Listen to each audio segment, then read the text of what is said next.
بالعالمين والصلاة والسلام على سيد المرسلين وعلى آله وصحبه أجمعين أما بعد فأعوذ بالله من الشيطان الرجيم بسم الله الرحمن الرحيم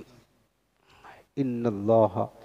وملائكته يصلون على النبي يا أيها الذين آمنوا صلوا عليه وسلموا تسليما اللهم صل على سيدنا وشفيعنا وكريمنا مولانا محمد وعلى آله وصحبه بارك وسلم۔ مشکوٰۃ شریف، باب الکبائر و علامات النفاق، اس کی چل رہی ہے فصل الثانی، دوسری فصل کی دوسری حدیث ہے۔ حضرت عبداللہ بن مسعود رضی اللہ تعالیٰ عنہ اس حدیث کو روایت کرتے ہیں، کہتے ہیں قال رسول اللہ صلی اللہ علیہ وسلم ان للشیطان لمۃ بابن آدم ولمۃ وللملک لمۃ فاما لمۃ الشیطان فیعاد بالشر وتکذیب بالحق واما لمۃ الملک فیعاد بالخیر وتصدیق بالحق۔ یہ باب چلنا باب الوسوسہ،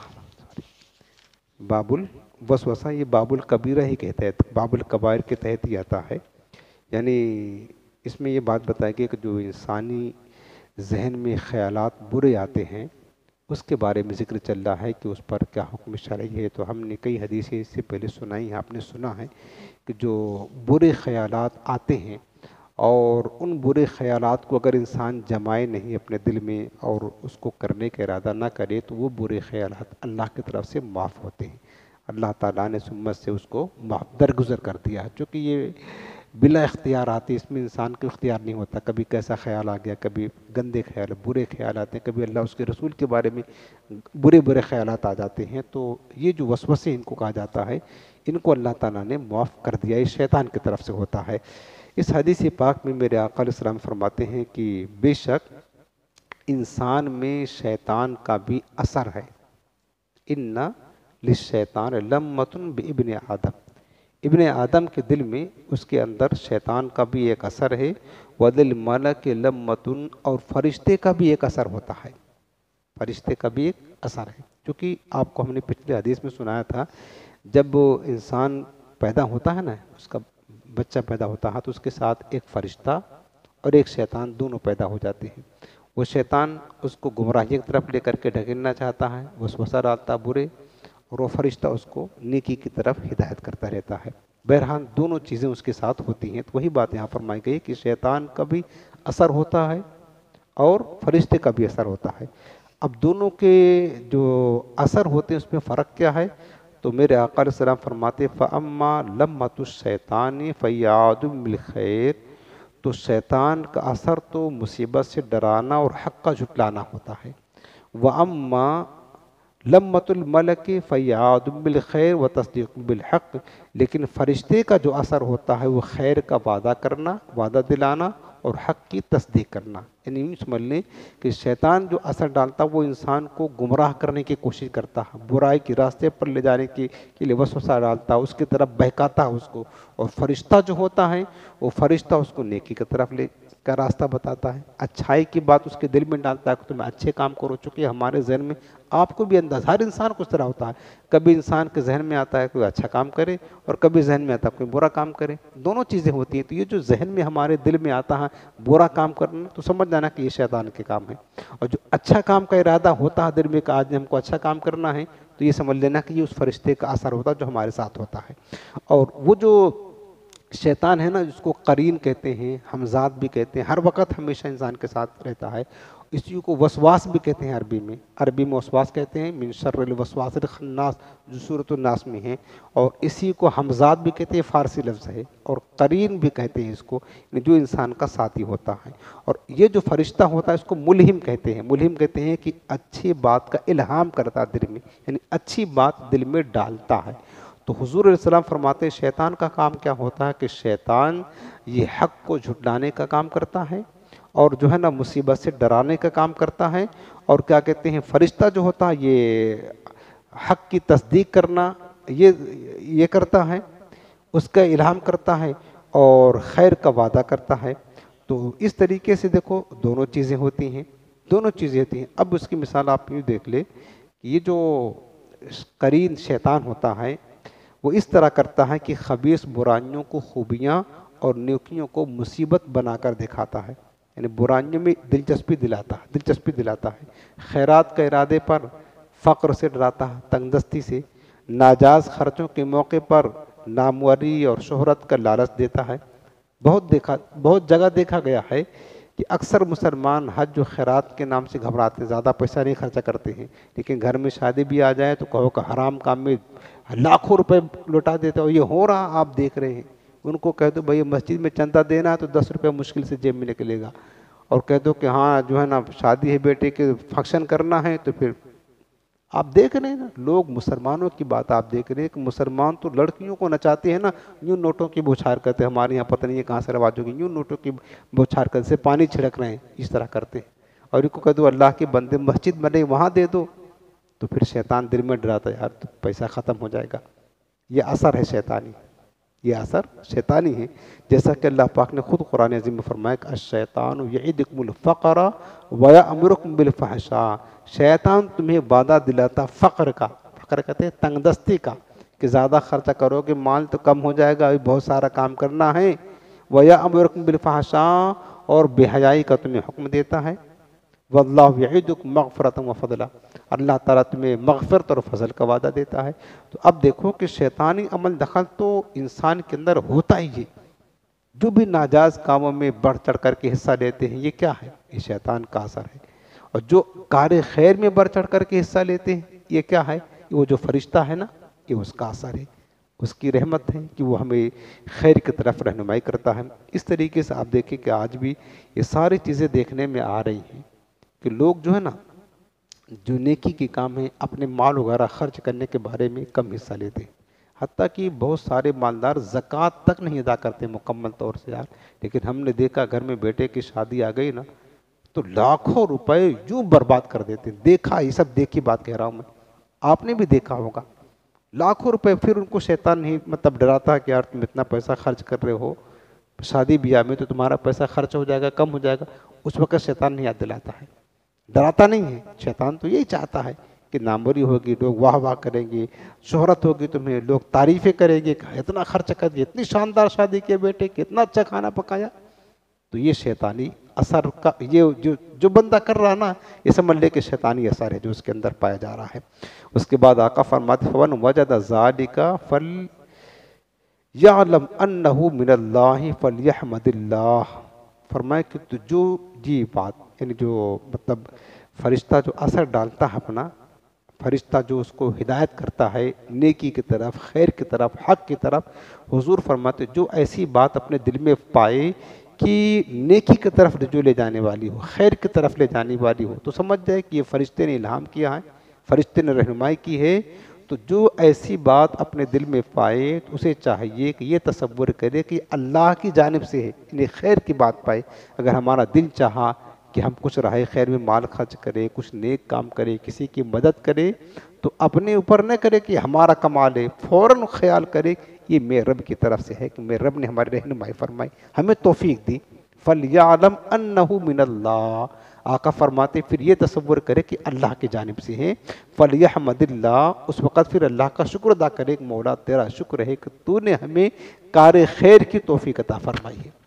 شکر ادا کریں۔ وَمَنْ وَجَدَ الْأُخْرَى، اور جو دوسری چیز پائی یعنی برائی کی طرف وسوسہ، اگر دل میں برے خیالات آتے ہیں تو سمجھ جائے شیطانی اثر ہیں۔ فَلْيَسْتَعِذْ بِاللَّهِ مِنَ الشَّيْطَانِ الرَّجِيمِ، تو چاہیے کہ وہ مردود شیطان سے اللہ کی پناہ مانگے، یعنی اعوذ باللہ من الشیطان الرجیم پڑھے اس وقت۔ اگر برا ارادہ آتا ہے، برے خیالات آتے ہیں، برائی کی طرف جو ہے نا اگر دل میں یہ خیال پیدا ہوتا ہے تو سمجھ جائے کہ شیطان کی طرف سے ہے۔ ثم قرأ، پھر میرے آقا نے آیت کریمہ تلاوت فرمائی کہ الشیطان یعدکم الفقر ویأمرکم بالفحشاء، یہ قرآن کی آیت ہے، اور شیطان تمہیں محتاجی کا وعدہ دلاتا ہے، اگر راہ خدا میں مال خرچ کرو گے تو محتاج ہو جاؤ گے، حج کرنے جاؤ گے تو 6 لاکھ روپے تمہارے یوں ہی چلے جائیں گے، لہذا بیٹھو، بہت 6 لاکھ تمہیں کام آئیں گے۔ یہ بہت سارے لوگوں کو وعدہ دلا کر بیٹھا ہوا ہے شیطان، یہ ہزاروں لوگوں کو، مالداروں کو وعدہ دلا کر بیٹھا ہوا ہے شیطان، نہیں جا رہے حج کرنے کے لیے، ڈر ہے پیسہ خرچہ ہو جائے گا۔ ایسے بھی لوگ ہیں جن پر حج فرض ہے میرے عزیزوں، لاکھوں کے مالک ہیں، وہ چاہیں تو 10 لوگوں کو لے کر کے جائیں، آج تک نہیں جاتے ہیں۔ کیوں؟ شیطان کہہ رہا ہے بیٹھو بیٹھو، خرچہ ہو جائے گا، بہت زیادہ حج مہنگا ہو گیا حج، بیٹھو بیٹھو۔ سمجھ رہے نا؟ حضور یہی فرما رہے ہیں۔ اور شیطان تمہیں کیا وعدہ دلاتا ہے؟ محتاجی کا، اور تمہیں بے حیائی کا حکم دیتا ہے۔ رواہ ترمذی، اس حدیث پاک امام ترمذی نے روایت کیا ہے۔ ایک حدیث پاک سن لے تاکہ یہ فصل مکمل ہو جائے۔ یہ حدیث پاک حضرت سیدنا ابو ہریرہ رضی اللہ عنہ روایت کرتے ہیں کہ حضور نبی کریم صلی اللہ علیہ وسلم نے فرمایا کہ لا یزال الناس یتساءلون حتی یقال ھذا خلق اللہ الخلق فمن خلق اللہ۔ تو حضور علیہ السلام فرماتے ہیں کہ لوگ آپس میں ایک دوسرے سے سوال کرتے رہیں گے، یہاں تک کہ کہا جائے گا کہ اس کو تو اللہ نے پیدا کیا، اس مخلوق کو اللہ نے پیدا کیا، پھر بتاؤ کہ اللہ کو کس نے پیدا کیا؟ معاذ اللہ، یہ شیطانی جو وسوسہ بات ہے نا، لوگ آپس میں بات کریں گے یار اس کو تو اللہ نے پیدا کیا، ہر چیز کو کسی نے پیدا کیا ہے نا، اس کو تو اللہ نے پیدا کیا، اس کو اللہ نے پیدا کیا، یہاں تک کہ بات پہنچ جائے گی فمن خلق اللہ، اللہ کو کس نے پیدا کیا ہے؟ اب یہ شیطانی وسوسہ آ گیا۔ فَإِذَا قَالُوا ذَلِكَ، بس جب اگر اس نوبت پر پہنچ جائے لوگ کہ اللہ تک پہنچ جائے کہ اللہ کو کس نے پیدا کیا ہے، فَقُولُوا، تو آقا علیہ السلام تعلیم فرما رہی کہ شیطان عمل دخل ہے، تم اس وقت کہو اللہ احد، اللہ ایک ہی ہے، اللہ الصمد، اللہ بے نیاز ہے، لم یلد ولم یولد، نہ کسی کا باپ ہے نہ کسی کا بیٹا ہے، ولم یکن لہ کفوا احد، اور اس کے برابر کا کوئی بھی نہیں ہے۔ یعنی اللہ کی وحدانیت بیان کرو، اللہ کی شان بیان کرو تاکہ شیطان بھاگ جائے۔ جب اللہ تک نوبت آ جائے کہ اللہ کو کس نے پیدا کیا، یہ خیال اگر دل میں آنے لگے، پھر اس وقت کیا کرو؟ اللہ کی صفات بیان کرو، اللہ کی عظمت بیان کرو، اللہ کی وحدانیت بیان کرو، اللہ کی صمدیت بیان کرو، اللہ کی شان بیان کرو، تو شیطان جل بن کر کے بھاگ جائے گا، تو تمہارا ایمان عقیدہ محفوظ رہ جائے گا۔ سمجھ رہے ہیں نا؟ یہ جو سورہ اخلاص ہے نا، وہی اس میں تذکرہ کیا گیا ہے۔ تو اللہ ایک ہے، اللہ بے نیاز ہے، اللہ الصمد مانے اللہ بے نیاز ہے، لم یلد ولم یولد، لم یلد مانے وہ کسی کا باپ نہیں، یعنی کسی کو جنا نہیں اس نے، جس طریقے سے عورتیں بچے کو جنتی ہیں اس طرح اللہ نے کسی کو جنا نہیں، ولم یولد، اور نہ وہ جنا گیا ہے، نہ کسی سے پیدا کیا گیا، وہ تو رب کی شان ہے۔ رب کی شان کیا ہے کہ وہ جو ہے نا تمام چیزوں سے پاک ہے۔ وَلَمْ يَكُنْ لَهُ كُفُوًا أَحَدٌ، اور کوئی بھی اس کے برابر کا نہیں ہے، اس کا شریک نہیں، اس کا پارٹنر کوئی نہیں، یعنی اس کی بیوی بھی کوئی نہیں ہے، کہ اللہ تعالیٰ ان تمام چیزوں سے پاک، منزہ اور بری ہے۔ سبحانہ عما یصفون، اللہ تعالیٰ ان تمام چیزوں سے پاک ہے جس سے مشرکین اللہ کو متصف کرتے ہیں۔ ثم، پھر آقا علیہ السلام نے فرمایا، یہ پڑھیں، اور پڑھنے کے بعد ثم لیتفل ان یسارہ ثلاثا، پھر اپنے بائیں طرف 3 بار تھتکارے، تھو کرتے ہیں نا اس طریقے سے، اپنے بائیں طرف 3 بار کیا کرے؟ تھتکارے، وَيَسْتَعِذْ بِاللَّهِ مِنَ الشَّيْطَانِ الرَّجِيمِ، اور پھر شیطان مردود سے اللہ کی پناہ مانگے۔ دیکھو یہ جو تھتکارنے، یہ حدیث رسول پڑھ رہا ہوں میں آپ، ایسا نہیں، یہ جو ہے نا شیطان کو بھگانے کے لیے بہت مؤثر عمل ہے تھتکارنا، چونکہ شیطان اکثر بائیں طرف ہوتا ہے، حملہ بھی جو کرتا ہے بائیں طرف کرتا ہے، فرشتہ دائیں طرف ہوتا ہے جو الہام کرتا ہے نیکی کا، اور شیطان جو وسوسہ ڈالتا ہے یہ بائیں طرف ہوتا ہے۔ تو حضور نے فرمایا کہ یہ چونکہ وسوسہ جو آ رہا ہے یہ شیطان کا منتقل ہے، تو شیطان کو ذلیل کرنے کے لیے، شیطان کو بھگانے کے لیے، شیطان بھاگے گا تو وسوسہ بھی دور ہوگا ہمارے ذہن سے، تو حضور نے یہ عمل فرمایا، ایک تو اللہ تعالیٰ کی وحدانیت کو بیان کرو، دوسرا یہ کام کرنا ہے کہ 3 مرتبہ اپنی بائیں طرف تھتکارو، اس طرح تھو کرنا، تھوکنا نہیں ہے، تھو کرنا ہے، تاکہ کیا کہتے ہیں کہ شیطان وہ جو مطلب باریک تھو کریں گے تو لعاب کے باریک ذرے جو ہے نا اس کے منہ پر پڑتے ہیں، تو شیطان ذلیل و خوار ہو کر کے بھاگتا ہے، شیطان ذلیل و خوار ہو کر بھاگتا ہے۔ پھر اعوذ باللہ من الشیطان الرجیم پڑھ لیں۔ اسی طرح بعض صوفیہ نے فرمایا ہے کہ جب وہ نماز میں وسوسے زیادہ آتے ہیں، آپ کو پتہ ہے نماز میں وسوسہ ڈالنے کے لیے ایک شیطان مقرر ہی ہے خاص نمازی کے لیے، وہ بہت وسوسہ ڈالتا ہے۔ تو بعض صوفیہ کا کہنا یہ ہے کہ نماز پڑھنے سے پہلے، شروع کرنے سے وقت اگر شیطانی وسوسہ سے بچنا چاہتے ہیں تو 3 مرتبہ ویسے ہی تھو تھو کر دے، اعوذ باللہ من الشیطان الرجیم پڑھیں، اور بائیں طرف 3 مرتبہ تھتکار دے، پھر نماز شروع کرے، لا حول ولا قوت الا باللہ العلی العظیم۔ یہ بھی شیطان کے لیے ہتھیار ہے اس کے بھگانے کا، لا حول۔ بلکہ صوفیہ نے یہ فرمایا ہے کہ جس کو بہت زیادہ وسوسہ آتے ہیں، بہت زیادہ، اسے چاہیے کہ صبح کو 21 مرتبہ، شام کو یعنی صبح شام 21 مرتبہ لا حول ولا قوت الا باللہ العلی العظیم پڑھ کر پانی پر دم کر کے پی لیا کرے، تو انشاءاللہ شیطانی وسوسہ سے بچا رہے گا۔ بعض لوگ کافی وسوسے کے شکار ہوتے ہیں، کافی وسوسے کے شکار ہوتے ہیں، تو یہ وظیفہ بھی ہے۔ تو نماز کا جو میں آپ کو بتا رہا تھا، اگر یہ عمل کر لیں گے، شیطانی وسوسہ نماز میں زیادہ آتا ہے تو شروع کرنے سے پہلے بائیں طرف تھو تھو یہ سوچ کر کے کہ شیطان کو ہم ذلیل کر رہے ہیں، وہ کر کے اعوذ باللہ پڑھ کر کے، اور اس کے بعد لا حول ولا قوت الا باللہ پڑھ کر کے اگر آپ نماز شروع کریں گے تو انشاءاللہ کافی حد تک شیطان کے وسوسے سے بچے رہیں گے، شیطان کے برے وسوسہ سے انشاءاللہ محفوظ رہیں گے۔